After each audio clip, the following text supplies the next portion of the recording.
Hello students, welcome to class mathematics. So in our previous class we have learnt about the closure property and you have already know about what is a closure property under the addition and under the subtraction for integers. Okay, and I have also given you some homework in our last lectures. तो इसका solution मैं आपको बताऊंगा. तो आपको ये करना था that you have to find और write down the pair of integers whose first part is sum is -6. तो मुझे ऐसे दो इंटीजर लिखने थे जिसका सम -5 हो. मतलब कि मेरे को प्लस करना था ऐसे इंटीजर को ए और बी जिसका सम मुझे -6 मिले. अब ये ए और बी क्या है? ए और बी कोई से भी इंटीजर हो सकते हैं, वही तो हमको फाइंड करना है ना. तो अब अगर हम देखेंगे कि कैसे फाइंड करना है, तो सबसे पहले मैं थोड़ा लाइट ऑन बढ़ा देता हूँ इसकी ताकि आपको अच्छे दिख जाए. ओके, तो अब हमको ये देखना है कि ऐसे कौन से दो इंटीजर है जो इसका मुझे ऐड करने पर आंसर -6 मिला है. ठीक है, अब आपको ये देखना है कि यहाँ पे जो इसका जो सम है वो -6 है. मतलब क्या है कि एक नंबर जो होना चाहिए वो ऐसा होना चाहिए, या तो दो नेगेटिव नंबर ले लूँ मैं या फिर पॉजिटिव नेगेटिव ले लूँ. ठीक है, तो ये तो नहीं, ये तो है कि दोनों नंबर जो है वो पॉजिटिव तो नहीं हो सकते. इसका मतलब क्या है, ए और बी जो है वो पॉजिटिव नंबर नहीं है ना. क्योंकि अगर पॉजिटिव होंगे तो कैसे होंगे, जैसे सपोज मैंने ले लिया 4 लाना है, मैं 6 लाना है, तो 4 + 2 लिख सकता हूँ मैं, 3 + 3 लिख सकता हूँ मैं, क्योंकि हमको सम के फॉर्म में लिखना है ना. 2 + 4 लिख सकता हूँ मैं, 1 + 5 लिख सकता हूँ मैं, लेकिन ये सब क्या होगा, इन सब का सम होगा 6, नॉट -6. तो हमको इसका मतलब ये हुआ कि जो नंबर है उसमें से कोई सा एक नंबर हमको नेगेटिव लेना पड़ेगा और एक पॉजिटिव लेना पड़ेगा, या फिर दोनों नेगेटिव भी ले सकते हैं हम. तो पॉजिटिव तो नहीं ले सकते हम, है ना. हमने अभी ये देख लिया है, तो ये तो नहीं ले सकते, ये ले सकते, ये ले सकते. ठीक है, तो अगर मैं एक नंबर नेगेटिव एक नंबर पॉजिटिव लेता हूँ तो कौन सा हो सकता है जिसका सम मेरे को -6 मिले. तो मैं एक इसमें अगर मैं करूँ तो मैं ले सकता हूँ -11 + 5. ओके, फिर आपको इसका सम इक्वल करके लिखना भी है कि क्या है. ओके, ऐसा नहीं कि आपने बस नंबर लिख दिया -11 प्लस और ये 5. इसलिए इसका मैं कैसे समझूंगा इसको कि आप क्या परफॉर्म कर रहे हो इसमें. अब मैंने अगर आपने लिख दिया सी नंबर लिख के छोड़ दिया, तो मैंने अगर इसका -11 - 5 कर दूंगा, मैंने सब्ट्रैक्शन ऑपरेशन परफॉर्म कर दिया तो -16 हो जाएगा, मतलब गलत हो जाएगा. इसलिए जब भी आप कोई से क्वेश्चन को अगर लिखे तो उसको बाकायदा उसका ऑपरेशन परफॉर्म करके देखे. अगर सम लिखा है तो -11 टू नंबर लिख दिया, फिर इनका सम ऑपरेशन परफॉर्म करिए और फिर उसका आंसर भी लिखिए. Okay, this is the way you should write in your copy in your exam. So next क्या है, ये तो मैंने ले लिया कि एक नेगेटिव एक पॉजिटिव नंबर लिख के अगर हम करूँगा मैं सम, तो मेरे को -6 मिल रहा है. अगर मैं दोनों नेगेटिव नंबर ले लेता हूँ, जैसे कौन सा नंबर हो सकता है, एक हो सकता है -3 + -3 क्या होगा, -3 + minus gets -3 = -6. Okay, isn't it. इसे सिमिलरली मैं -3 के बजाय सॉरी -3 और -3 के बजाय -2 -4 भी ले सकता हूँ, -5 -1 भी ले सकता हूँ. Okay, so there are several numbers which we can take whose sum is -6. okay, so next we have difference -5. okay, again we will write a general form a minus b -5. ठीक है, इसको जनरल वे बोलते हैं. ए और B कोई से भी alphabet हो, इसको हम बोलते हैं वेरिएबल बोलते हैं, जो हम अब हमारी नेक्स्ट अपनी आगे जो आने वाले चैप्टर्स हैं हम उसमें इसके बारे में हम पढ़ेंगे. तो ये कोई भी नंबर्स है. ओके, तो मतलब ये है कि ए और बी की जगह मैं कोई से भी वैल्यू लिख सकता हूँ और इस तरह से लिखना है कि उनका सम, उनका डिफरेंस -5 हो, सॉरी, है ना. तो पहले हमने देख लिया कि सम जो है -6 हो गया. ठीक है, अब मेरे को चाहिए डिफरेंस. तो अब अगर मैं दोनों पॉजिटिव नंबर लेता हूँ दोनों अगर नंबर में पॉजिटिव ले लूँगा तो मुझे क्या डिफरेंस -5 मिल सकता है क्या? पहले आपको ये सोचना चाहिए। पहला अगर कंडीशन मिल लूँ कि दोनों पॉजिटिव, उस केस में क्या मुझे सम -5 मिल सकता है क्या? आपको -5 मिल सकता है। कैसे? अगर मैं ले लूँ 4 - 9 क्या होगा? इसका जो अरिथमेटिक ऑपरेशन करेंगे 5 होगा, लेकिन मैंने बता दिया जैसे आपको कि जब भी हम प्लस माइनस करते हैं तो हम साइन उस नंबर का लेते हैं जो नंबर ग्रेटेस्ट होता है उन नंबर्स में से। तो यहाँ पे 4 और 9 में से जो ग्रेटर नंबर है वो 9 है, तो हम जो सम लेंगे जो साइन लेंगे वो इस 9 का लेंगे। तो ये -5 हो गया। मतलब क्या, पॉजिटिव दो नंबर मैंने पॉजिटिव लिए, उसका सम मेरे को, उसका डिफरेंस मेरे को -5 लिए मिल गया। ठीक है। अगर मैं एक पॉजिटिव ले लूँ और एक नेगेटिव ले लूँ तो जैसे कि कौन सा नंबर हो सकता है ऐसा कि मेरे को डिफरेंस, एक नंबर नेगेटिव ले लूँ एक नंबर पॉजिटिव ले लूँ और उसका डिफरेंस करने पे मुझे -5 मिले। तो ऐसा हो सकता है मैं या तो ले लूँ -2, ये मैंने नेगेटिव नंबर ले लिया एक, फिर मैंने ये सब्ट्रैक्शन ऑपरेशन परफॉर्म किया और फिर मैंने एक लिया पॉजिटिव नंबर में ले लूँ। अगर 3 ले लेता हूँ तो क्या होगा? -2, यहाँ पे प्लस है, plus minus get -3 equals to -5। Okay, तो ये भी -5 मिल सकता है। ठीक है। फिर अगर मैं तीसरा ऑप्शन देखूँ, प्लस प्लस का देख लिया, प्लस माइनस का देख लिया, अगर मैं फिर माइनस माइनस का सोचूं कि दोनों नंबर मैं नेगेटिव सोचूं, तो दोनों नंबर नेगेटिव सोचूं और फिर अगर मैं उनका सब्ट्रैक्शन ऑपरेशन परफॉर्म करूं तो क्या मुझे क्या मुझे डिफरेंस -5 का मिल सकता है क्या? तो इसको देख लेते हैं हम कैसे करते हैं। तो पहला नंबर मेरे को अगर मैं ले लूँ माइनस का, सपोज मैंने ले लिया -11। ठीक है, पहला नंबर मैंने ये ले लिया। फिर माइनस का साइन जो डिफरेंस लेना हमको, उसके बाद जो दूसरा नंबर मैंने ले लिया वो मैंने ले लिया -6। ओके, तो अब इसका ऑपरेशन परफॉर्म कर लेते हैं हम। -11, this minus gate become +6, so I can get here -5। Okay, तो आपको इस तरह से ऑप्शन देखना पड़ेगा, ऑप्शन देखना चाहिए। ठीक है, ये तो हम सोच लेंगे, आपको इस तरह से सोचना चाहिए कि ना कि कैसे कर सकते हैं हम। तो मैंने बोल दिया कि सर -6 है, तो आपने लिख दिया एक नंबर लिख दिया -1 और -5 लिख के आंसर कर दिया, लेकिन इसके अलावा अभी तो और ऑप्शन हो सकते हैं, तो आपको वो सब सोचना आना चाहिए। ठीक है। फिर जैसे डिफरेंस में हमने देखा, यहाँ पे हमने सब में जैसे देखा, तो हम दो जो नंबर लेते हैं हमको, हम वो पॉजिटिव नंबर नहीं ले सकते थे। क्यों? क्योंकि दोनों नंबर को अगर दो नंबर पॉजिटिव ले लिए हमने, उनको ऐड करेंगे तो ऐड करने पे हमेशा हमें को नंबर जो मिलेगा वो पॉजिटिव मिलेगा, नेगेटिव कभी नहीं मिल पाएगा। इसलिए, और जो हमको सम चाहिए वो नेगेटिव में चाहिए, इसलिए हम ये तो कहे कि हम दो नंबर पॉजिटिव नहीं ले सकते। डिफरेंस में क्या था? डिफरेंस में हम पॉजिटिव नंबर भी ले रहे थे हम, जैसे कि यहाँ पे मैंने 4 और 9 लिया तो मेरे को नेगेटिव नंबर आंसर मिल गया। जब मैंने पॉजिटिव नेगेटिव लिया तो भी मेरे को -5 मिल गया। जब मैंने दोनों नंबर नेगेटिव ले लिए तब भी मेरे को -5 का मिल गया। ओके, तो इस तरह से आपको सोचना चाहिए कि अगर मैं एक नंबर पॉजिटिव ले लूँगा, एक नंबर नेगेटिव ले लूँ, तो मेरे पास आंसर क्या आ रहा है। फिर अगर मैं एक नंबर दोनों नंबर पॉजिटिव ले लूँगा तो मेरे पास आंसर क्या आ रहा है। फिर दोनों नंबर नेगेटिव ले लूँगा तो मेरे पास आंसर क्या आ रहा है। ओके, तो इस तरह से आपको ये जो क्वेश्चन है उसको करना चाहिए। ठीक है। थर्ड वाला मैं बता देता हूँ फटाफट आपको। अब दो नंबर है, उनका जो सम है वो मेरे को 1 चाहिए, तो मैं एक आंसर ये हो सकता है कि मैं 0 + 1 कर दूँ तो मेरे को 1 मिल जाए। दूसरा मैं ले लूँ, यह केस हुआ जब दोनों मैंने पॉजिटिव ले लिया।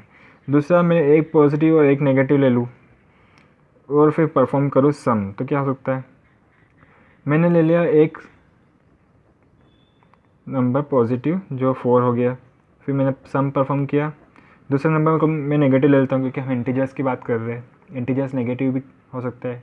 Okay, we know that integers can be positive, can be negative and can be 0, so we can take here 0 as well, we can take positive number as well, and we can take negative number as well as. So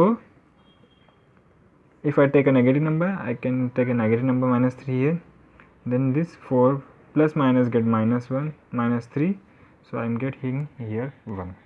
तो मतलब कि अगर मैं plus plus ले रहा हूँ तो भी मेरे को 1 मिल रहा है, प्लस माइनस लिया तो भी 1 मिल जाएगा. अब अगर मैं माइनस माइनस दोनों नंबर का नेगेटिव ले लूँगा, ओके, अगर मैं दोनों नंबर नेगेटिव लेता हूँ, ठीक है, तो मुझे क्या ये मिलेगा क्या? तो इसका आंसर कैसे मालूम पड़ेगा? इसका आंसर ऐसे मालूम पड़ेगा जब हम ऑपरेशन परफॉर्म करके देखेंगे, ठीक है. तो मैंने पहला ले लिया -6, एक नंबर ले लिया मैंने -6 और एक नंबर मैंने ले लिया -7. अब उसके बीच में हमको क्या करना है? सम करना है. सम करूँगा तो मुझे क्या मिलेगा? -6 plus -7 equals to -7 equals to -13. तो ये तो 1 नहीं हुआ है ना. अगर ये माइनस माइनस अगर मैं दो नेगेटिव नंबर लेता हूँ तो मुझे 1 तो नहीं मिल रहा. मतलब अभी हमने देखा था कि जब भी मैं दो नेगेटिव नंबर लूँगा और उनको अगर मैं सम परफॉर्म करता हूँ तो मुझे हमेशा एक नेगेटिव नंबर ही मिलेगा, है ना. जैसे माइनस माइनस का मैंने सम ऑपरेशन किया तो मेरे को -13 मिला. फिर इसी क्वेश्चन में जो सेकेंड पार्ट में माइनस माइनस का मैंने अगर मैं यहाँ पे प्लस लगाता हूँ तो मेरे को हमेशा नेगेटिव में आंसर मिल रहेगा, ठीक है. तो मतलब ये कि जब भी हमको पॉजिटिव नंबर चाहिए होता है और सम करना होता है तो हमको क्या लेना चाहिए? पॉजिटिव नंबर लेना चाहिए दोनों, या फिर एक पॉजिटिव एक नेगेटिव लेना चाहिए. यही अगर हमको माइनस में अगर रिजल्ट चाहिए तो हमको या तो दोनों नंबर नेगेटिव में लेना चाहिए या फिर एक नंबर नेगेटिव में लेना चाहिए, एक नंबर पॉजिटिव में इस तरह लेना चाहिए कि जो नेगेटिव नंबर है वो बड़ा हो पॉजिटिव नंबर से, है ना. इसी तरह से हमने अभी देखा है. सिमिलरली जो लास्ट है इसका डिफरेंस पार्ट वो कुछ इस तरह है, a minus B equals to -1. तो अगर मैंने दोनों प्लस ले लिए नंबर तो मेरे पास से कौन सा है होगा कि -1 मिल जाए. तो वो ऐसा होगा कि अगर मैं 5 ले लूँ और एक दूसरा नंबर ले लूँ 6, माइनस ऑपरेशन करूँ तो मेरे को 5 - 6 मिलेगा -1. सिमिलरली अगर मैं एक माइनस ले लूँ एक प्लस ले लूँ तो क्या होगा उस केस में? उस केस में ये होगा कि जैसे मैंने ले लिया एक माइनस का डिफरेंस लेना है ना हमको. पहला नंबर अगर मैंने लिया -2, फिर मैंने डिफरेंस करा, अब मेरे को लेना है एक पॉजिटिव नंबर, है ना. तो ऐसे करेंगे तो नहीं आएगा, ओके. तो लेकिन दूसरे वे में आ सकता है. मैं ले लूँ 3 हियर, यहाँ पे ले लूँ मैं सोचना पड़ेगा रुको, -3, यहाँ पे -3 ले लेता हूँ. यहाँ पे मैं अगर दूसरा पॉजिटिव नंबर लेता हूँ तो मेरे को -5 मिल जाएगा जो नॉट इक्वल टू -1 है. या फिर इसके अलावा एक चीज़ और कर सकते हैं कि मैं 0 ले लूँ, 0 में डिफरेंस कर दूँ दूसरे नंबर का तो हमको 1 मिल जाएगा जो नॉट इक्वल टू -1 है ना. इसका मतलब क्या हुआ कि हम पॉजिटिव नेगेटिव नंबर को नहीं ले सकते. फिर तीसरा केस होता है दोनों नेगेटिव नंबर को इस तरह से लेना है कि -1 मिल जाए, नेगेटिव नेगेटिव. तो यहाँ पे हम कर सकते हैं -3 -2 with the difference of -3 -2 gives me -1, या फिर इसके अलावा बहुत सारे हो सकते हैं, ठीक है. तो हमको अगर डिफरेंस में अगर नेगेटिव नंबर चाहिए तो हम दोनों पॉजिटिव नंबर ले सकते हैं और दोनों नेगेटिव नंबर ले सकते हैं. हम एक पॉजिटिव एक नेगेटिव नंबर नहीं ले सकते, ठीक है. तो आपको इस तरह से देखना चाहिए कि ना जब भी हमको कोई नंबर फाइंड करना हो, पेयर ऑफ नंबर फाइंड करना हो तो हम किस तरह से कर सकते हैं. This are the ways to find the pair of numbers which we have to find for sum, for difference, sum of pair of some number whose pair of integer whose sum is negative, pair of integers whose difference is negative, then the pair of integers whose sum is positive, and then the pair of integers whose difference is negative. So I think you understand this much, okay. तो अब हम चलेंगे हमारे next topic पे. हमने कल closure property पढ़ी है, आज हम पढ़ेंगे second topic commutative property. Okay, तो सबसे पहले मैं 2 नंबर ले लेता हूँ, -72 और 59। अब अगर मैंने एक क्वेश्चन आया, मैंने आपको क्वेश्चन दिया कि फाइंड द सम ऑफ -72 और 59। ओके, तो हमारी क्लास में बहुत सारे बच्चे होते हैं ना, बहुत सारे बच्चे बैठे रहते हैं क्लास में, ठीक है, और भी बहुत सारे, एक रो और होती है ना, एक कॉलम और है पे, इतने होते हैं ना आपकी क्लास में, और ज़्यादा होते पता नहीं मेरे को। देखो हमारी क्लास में तो इतने ही होते थे। अब यहाँ पे जो सबसे आगे बैठा और यहाँ पे सबसे लास्ट में बैठा एक बच्चा है ना, ओके। तो अगर मैं इस बच्चे को नाम दे दूँ ए और इस बच्चे को नाम दे दूँ मैं बी, क्योंकि मेरे को नाम नहीं पता अभी कौन कहाँ बैठता है। अभी तक मेरे को ये भी नहीं मालूम कि आप कौन सी क्लास में बैठते हो, कौन सी क्लास में कौन सा बच्चा बैठता है ना। तो अगर फिर मैंने क्या करा, मैंने बोर्ड पे लिख दिया बस फाइंड द सम ऑफ -72 + 59। तो ए ने क्या करा, ए ने इसको सम को इस तरह से करा, -72 + 59 इक्वल्स टू कितना होगा 13। अब मेरे को ये देखना है कि प्लस है कि माइनस, क्योंकि हम इंटीजर्स की जब भी बात करेंगे तो आपको हमेशा ये देखना होगा प्लस माइनस करने के बाद में कि वो नेगेटिव होगा कि पॉजिटिव होगा, है ना। ध्यान रखिएगा इंटीजर्स के केस में जब भी आप प्लस माइनस ऑपरेशन करते हैं और एडिशन सब्ट्रैक्शन ऑपरेशन करते हैं तो आपको ये देखना ज़रूरी है कि आखिरी में जो साइन होगा वो प्लस का होगा कि माइनस का होगा। तो कैसे देखेंगे हम, जैसे मैंने अभी बताया कि दोनों नंबर को कंपेयर करना, जो नंबर आपको बड़ा दिखेगा उसका साइन ले लेना, उसका साइन उसके आगे लिख लेना। 59 72, ठीक है, साइन के बिना साइन के देखना सबसे पहले, ऐसा नहीं कि साइन के साथ में देखने लग गया, साइन के साथ देखोगे तो फिर तो उल्टा हो जाएगा। साइन बिना साइन के नंबर का देखना, ठीक है, फिर बिना साइन के नंबर को कंपेयर करो तो, और फिर जो नंबर बड़ा होगा उसका साइन आपको यहाँ पे लिख लेना है। तो 59 और 72 में से कौन सा नंबर बड़ा है, 72 ऑफ कोर्स। तो मैं 72 का जो साइन है मैं उसका यहाँ पे ले लूँगा, ठीक है। तो ए जो स्टूडेंट था यहाँ पे सबसे आगे बैठा हुआ था, ओके, उसने ये जो सम था कुछ इस तरह करा। फिर जो लास्ट में बैठा हुआ था स्टूडेंट बी, उसने क्या करा, क्योंकि किसी को भी नहीं मालूम, यहाँ पे बहुत सारे बच्चे बैठे हैं, ठीक है। बी ने क्या करा, बी ने करा सम को ऐसे लिया, क्योंकि मैंने तो सिर्फ लिखा है find the sum of -72 to 59। आप इसको ऐसे भी लिख सकते हो और इसको ऐसे भी लिख सकते हो। उसको सम को गया, सम आया उसके पास में 13, अगेन प्लस माइनस का साइन, सॉरी मैं वापस कर देता हूँ, +59 plus minus gets -72 here, 59 - 72 gives me -13, okay. तो यहाँ पे हमने अब देखे तो आप नोटिस कर रहे होंगे कि ये सर क्या कर रहे हैं, कैसे कि मेरे को सम फाइंड करना था। तो सर ए स्टूडेंट ने पहले 72 को -72 को आगे लिख दिया, फिर 59 को आगे बाद में लिखा, तो उसने सम ऑपरेशन किया। फिर बी स्टूडेंट ने क्या करा, 59 को पहले लिख दिया, -72 को बाद में लिखा, फिर उसका सम ऑपरेशन किया। सम ऑपरेशन करने के बाद में अर्थमेटिक ऑपरेशन लगाने के बाद में -13 का उसको रिज़ल्ट मिला। तो इसका मतलब क्या हो रहा है कि अगर मैं कोई सा भी 2 नंबर ले रहा हूँ, जैसे कि यहाँ पे लिया, उसको मैं अगर या तो पहले इस तरह से एडिशन करूँ या इस तरह से करूँ, दोनों का रिज़ल्ट सेम ही मिल रहा है ना। तो इसका मतलब ये हुआ कि -72 + 59 इज इक्वल्स टू 59 + -72, है ना। जैसे क्योंकि दोनों का सम तो सेम आ रहा है। पहले ए स्टूडेंट ने क्या करा, -72 और + 59 किया, बी स्टूडेंट ने क्या किया, 59 + -72 किया, है ना, लेकिन दोनों का रिजल्ट तो सेम ही आ रहा है।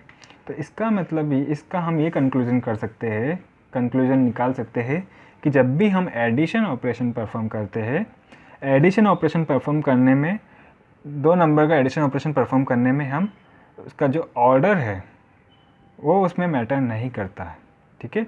मतलब आप पहले या तो इसको लिख लो या उसको लिख लो, आप जब भी सम ऑपरेशन करोगे, एडिशन ऑपरेशन परफॉर्म करोगे, उसमें ऑर्डर मैटर नहीं करता, ठीक है। अब ये तो मैंने बोला, तो इसका मैं कंक्लूजन लिखता हूँ, sum of 59 and minus 72 is -13 एस, ओके। आप इस तरह से इसको लिख लेना, ठीक है। अब ये तो मैंने बोल दिया कि नहीं, 2 नंबर ले लिए। अब एक काम करता हूँ, मैं 2 नंबर और लेता हूँ। इस बार मैंने ले लिया -17 एवन 9, ओके। अब क्योंकि हम इंटीजर्स बात कर रहे हैं, इंटीजर्स पढ़ रहे हैं, तो हम इसलिए एक नंबर पॉजिटिव एक नंबर नेगेटिव ले लिया। मैंने इसका वापस सम परफॉर्म किया, तो -17 + 9, तो -17 + 9 गिव्स मी -8, इजंट इट, ठीक है। अब मैंने फिर क्या करा कि मेरे को तो ना बी स्टूडेंट का के मेथड से मेरे को सम करना है, तो मैंने उसके मेथड से भी सम लिख करा। 9 + minus gives me -17, 9 - 17 gives me -8, again -8। तो इसका मतलब ये हुआ कि that in the integers we don't have to follow the order under the addition, okay. So the sum remains same regardless of the order in which they are added. तो मैं लिख देता हूँ, ठीक है। इसका ये जो मैंने बताया कि कि ऑर्डर मैटर नहीं करता है एडिशन ऑपरेशन परफॉर्म करने में, ठीक है। तो ये जो प्रॉपर्टी होती है, इस प्रॉपर्टी को बोलते हैं हम कम्यूटेटिव, ओके। कम्यूटेटिव में क्या होता है, कम्यूटेटिव में ये होता है कि ऑर्डर मैटर नहीं करता है, ठीक है। तो commutative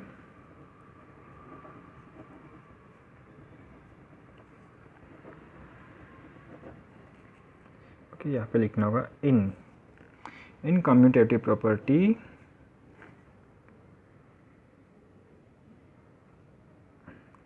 the some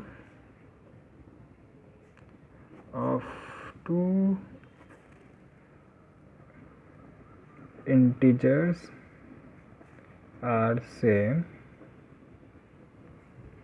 regardless of the order in which they are added,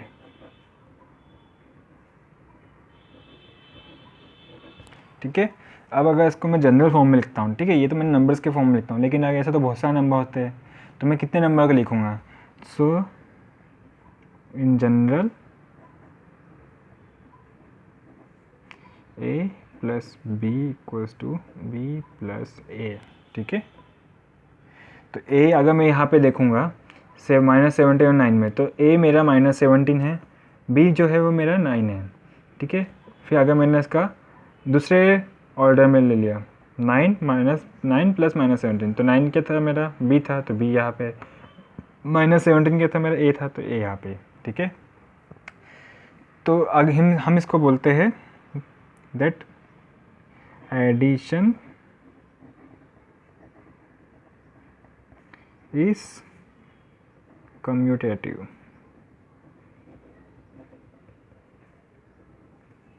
commutative किसके लिए, कम्यूटेटिव फॉर इंटीजर्स, क्योंकि हम इंटीजर्स की बात कर रहे हैं, है ना, ठीक है। ये तो मैंने बताया आपको कि एडिशन के बारे में। अब हम चेक करते हैं कि क्या ये सब्ट्रैक्शन के लिए भी कर सकता है, क्या ये प्रॉपर्टी कम्यूटेटिव प्रॉपर्टी होल्ड्स करती है या इंटीजर्स के लिए।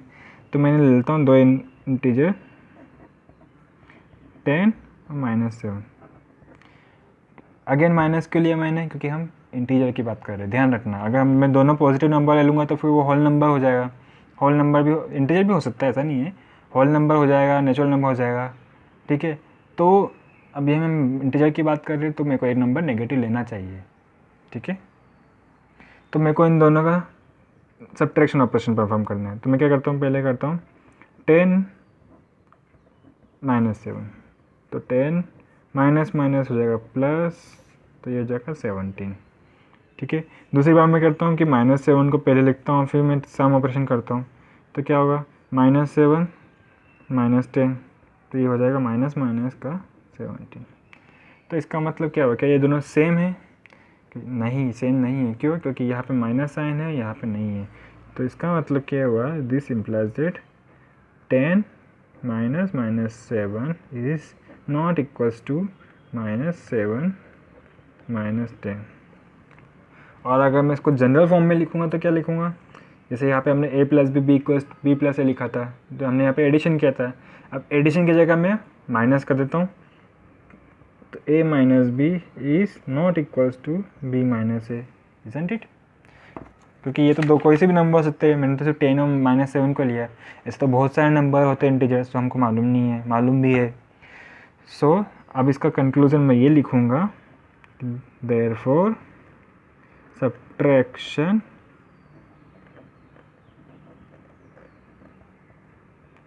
is not commutative.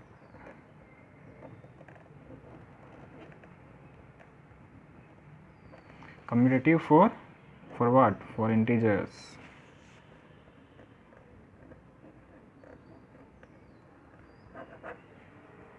ठीक है। सो स्टूडेंट, ये आज हमने पढ़ा आज की क्लास में कम्यूटेटिव प्रॉपर्टीज़ के बारे में।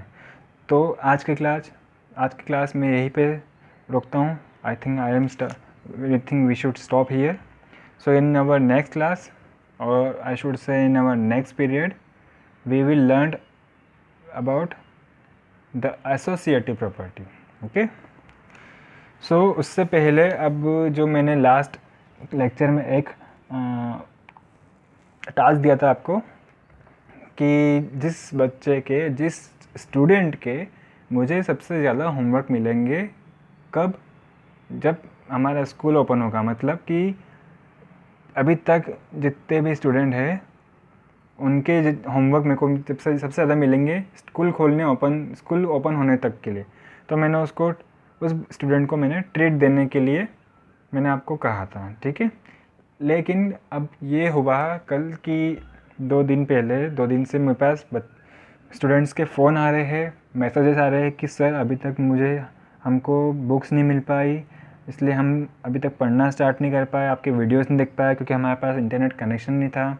और उनकी जो भी इनकी दिक्कतें थी, उनकी प्रॉब्लम्स थी, इन्होंने मेरे साथ में डिस्कस किया, ठीक है। तो मैं इस कंक्लूजन पे पहुंचा हूँ कि I think that I should restart the counting. Okay, तो आपके लिए अब ये नया अनाउंसमेंट ये है कि आज से, ओके, आज डेट है 15 जून, ठीक है। तो 15 जून 2020 इस डेट से हमारी स्कूल ओपन होने तक, उस डेट तक, ओके, जिस स्टूडेंट के मुझे सबसे ज़्यादा होमवर्क मिलेंगे, ओके, सबसे ज़्यादा होमवर्क, उस स्टूडेंट को मेरी तरफ से ट्रीट मिलेगी। या तो ट्रीट मिल सकती है या फिर मेरी तरफ से एक गिफ्ट मिल सकता है, okay. Only if the student will get the maximum amount of homework, okay. मेरे को सबसे ज़्यादा होमवर्क मिलेंगे, और वो ज़रूरी नहीं कि वो एक स्टूडेंट हो, वो एक से ज़्यादा भी हो सकते हैं, है ना। तो आपको ध्यान रखना होगा कि अगर जितने बच्चे मुझे भेजेंगे होमवर्क, जितने भी बच्चों का मुझे ज़्यादा होमवर्क मिले, तो मैं उन सभी को मेरी तरफ से ट्रीट दूंगा, गिफ्ट दूंगा, ओके। लेकिन कंडीशन यही है कि सबसे ज़्यादा होना चाहिए। अगर सपोज़ कि मैंने तब तक हमारे 30 लेक्चर हो गए, 30 होमवर्क मिल गए, 30 होमवर्क, अगर जिसने मेरे को 30 के 30 सेंड किए उसको मैं बिल्कुल ट्रीट दूंगा। लेकिन 30 अगर नहीं भेज पाते कोई, 29 भी अगर मेरे को 29 होमवर्क मिल गए, 29 होमवर्क मेरे को अगर 3 स्टूडेंट ने दे दिए, तो मैं उन तीनों स्टूडेंट्स को ट्रीट या गिफ्ट दूंगा मेरी तरफ से, ओके। सो आप होमवर्क करिए, अच्छे से पढ़िए और अपने घर पे सेफ रहिए, okay. Till then I will meet you in our next class. Till then, have a good day, be safe at your home. Goodbye.